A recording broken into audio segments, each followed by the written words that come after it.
നമസ്കാരം. ലോകത്തിന്റെ വിവിധ ഭാഗത്തു നിന്നുള്ള 40 കോടിയോളം ജനങ്ങൾ പങ്കെടുക്കുന്ന മഹാമേളയാണ് ഉത്തർപ്രദേശിൽ നടന്നുകൊണ്ടിരിക്കുന്ന കുംഭമേള. കുംഭമേളയിൽ പങ്കെടുക്കാൻ വരുന്ന ഭക്തർക്ക് യാതൊരു കുറവും വരുത്താതെ ഏറ്റവും മികച്ച രീതിയിൽ തന്നെ അവർക്ക് വേണ്ട സൗകര്യങ്ങളും മറ്റും ഒരുക്കുകയാണ് യോഗി ആദിത്യനാഥിന്റെ നേതൃത്വത്തിലുള്ള സർക്കാർ ചെയ്യുന്നത്. എന്നാൽ ഭാരതത്തിൽ എന്ത് പരിപാടി നടന്നാലും അത് നശിപ്പിക്കാനും രാജ്യത്തിന്റെ സമാധാനം തന്നെ ഇല്ലാതെയാക്കാനും തുനിഞ്ഞിറങ്ങിയിരിക്കുകയാണ് സോണിയാഗാന്ധിയും രാഹുലും ജോർജ് സോറസിൽ നിന്ന് പണം കൈപ്പറ്റി രാജ്യത്തിന്റെ ജനാധിപത്യ പ്രക്രിയ അട്ടിമറിക്കാൻ രാഹുൽ ഉൾപ്പെടെയുള്ളവർ ശ്രമിക്കാൻ തുടങ്ങിയിട്ട് നാളുകൾ കുറച്ചായി. സോറസിന്റെ ലക്ഷ്യം ഇന്ത്യൻ ജനാധിപത്യത്തെ നശിപ്പിക്കുക എന്നത് മാത്രമാണ്. ഇന്ത്യയിലെ വിധ്വംസക ശക്തികൾക്കും പാകിസ്ഥാനും കശ്മീർ തീവ്രവാദികൾക്കും സർക്കാരിനെ എതിർക്കുന്ന മാധ്യമ പ്രവർത്തകർക്കുമൊക്കെ സോറസ് പണം ഒഴുക്കുകയാണ്.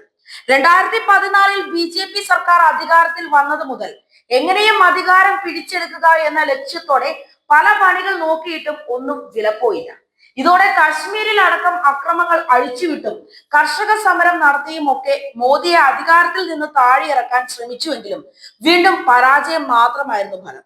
രണ്ടാമതും മോദി സർക്കാർ അധികാരത്തിൽ വന്നതോടെ രാജ്യത്ത് പ്രശ്നങ്ങൾ ഉണ്ടാക്കിയും ഭീകരാന്തരീക്ഷം സൃഷ്ടിച്ചും കഴിഞ്ഞ ലോക്സഭാ തെരഞ്ഞെടുപ്പിൽ ഇന്ത്യ സഖ്യം രൂപീകരിച്ചതും ഒക്കെ ശ്രമിച്ചുവെങ്കിലും നാണം കെട്ട പപ്പുമോൻ നാടുവിട്ടു.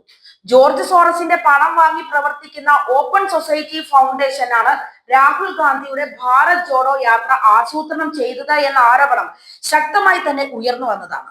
ഓപ്പൺ സൊസൈറ്റി ഫൗണ്ടേഷൻ ആഗോള വൈസ് പ്രസിഡന്റ് ആയിരുന്ന സലിൽ ഷെട്ടി ഭാരത് ജോഡോ യാത്രയിൽ രാഹുൽ ഗാന്ധിക്കൊപ്പം നടന്നിട്ടുള്ള വ്യക്തിയാണ്. 2021 സെപ്റ്റംബർ മുതൽ 2023 ആഗസ്റ്റ് വരെ 2 വർഷക്കാലം സലിൽ ഷെട്ടി ആയിരുന്നു ഓപ്പൺ സൊസൈറ്റി ഫൗണ്ടേഷൻ ആഗോള vice president. Forum of democratic leaders in Asia Pacific foundation എന്ന സംഘടനയുടെ സഹ അധ്യക്ഷയായി പ്രവർത്തിക്കുന്നത് സോണിയാഗാന്ധിയാണ്. ഈ സംഘടനയുടെ പ്രവർത്തനങ്ങൾക്ക് ഫണ്ട് നൽകുന്നതാകട്ടെ ജോർജ് സോറസ് എന്ന അമേരിക്കൻ ശതകോടീശ്വരനും.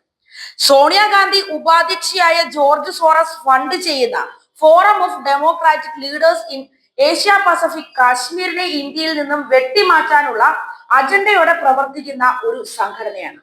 2020 ജനുവരിയിൽ ലോക സാമ്പത്തിക ഫോറത്തിൽ നടത്തിയ പ്രസംഗത്തിൽ ഇന്ത്യയിലെ ദേശീയതയ്ക്കും ദേശീയവാദികൾക്കും സർക്കാരിനുമെതിരെ പോരാടാൻ $1 ബില്യൺ നീക്കിവെക്കുമെന്ന് ജോർജ് സോറസ് പറഞ്ഞിരുന്നു.